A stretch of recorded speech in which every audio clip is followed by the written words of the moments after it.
శివరాత్రి ఉపవాసంకి మా ఇంట్లో చేసేది అటుకులు. ఇదిగోండ గండ్స్గడ్డ,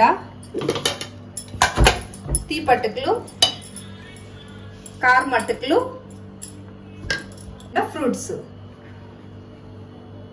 happy Shivaratri mummy. Hi, happy Shivaratri.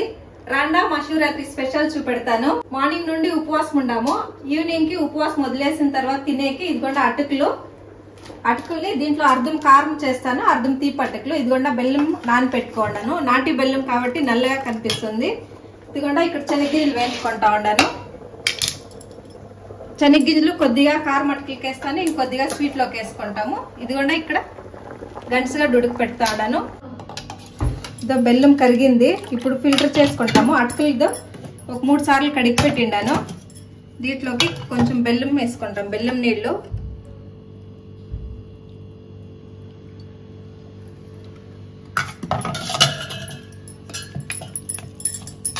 నాటి బెల్లం కాబట్టి కలర్ ఇట్లుంటుంది, కానీ టేస్ట్ బాగుంటుంది, హెల్త్ కి మంచిది నాటి బెల్లము.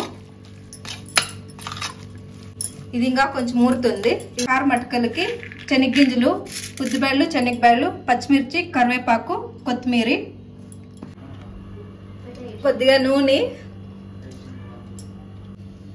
ఇన్ని సాసులు,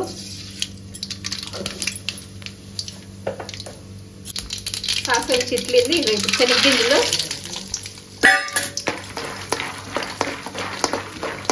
శనగగింజలు కొంచెం ఫ్రై అయింది. ఇప్పుడు ఉద్దిబేళ్లు, శనగబేళ్లు వేసుకొని ఇస్తాము.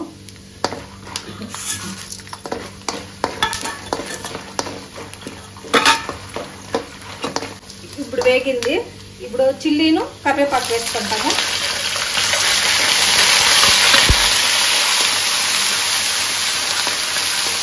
కొంచెం పసుపు పొడి,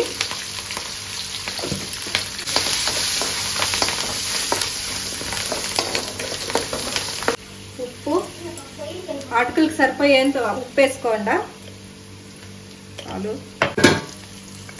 కొద్దిగా కొత్తిమీర ఇప్పుడు మళ్ళీ తర్వాత కొంచెం వేసుకుంటాము. రెడీ అయిపోయింది. అటుకులేసి మిక్స్ చేసుకునేస్తా.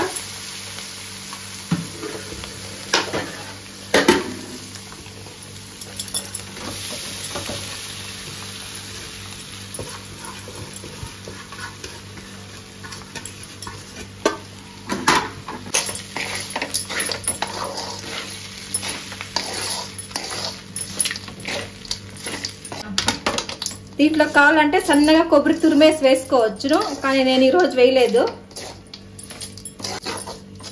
అంతే, కారం అటుకులు రెడీ అయిపోయింది. ఇప్పుడే కొత్తిమీర ఇప్పుడు వేసుకొనేస్తాను.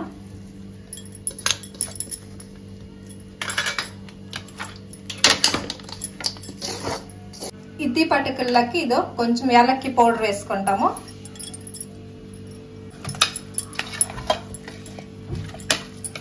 స్వీట్ అటుకులు తక్కువే చేసిండాను, ఎందుకంటే ఇది ఎవరు అంతగా తినరు. పూజకి రెడీ చేసిండాను నేను. ఇవి వచ్చేసి డ్రైగా చేసేది, అదైతే బెల్లం వేసి జ్యూసీగా ఉంటుంది ఆ అటుకులు. ఇవి వచ్చేసి డ్రైగా అటుకులు కడిగేసి పెట్టిండాను. ఇదిగోండి ఇంత బెల్లము, కొబ్బరి పీసులు, ఫ్రెష్గా కొబ్బరి టెంకాయ కొట్టుకొని కొబ్బరి తీసి పెట్టుకోండి, అంటుపండు ఒకటి దీంట్లో వేసి మిక్స్ చేసుకొనేస్తాము.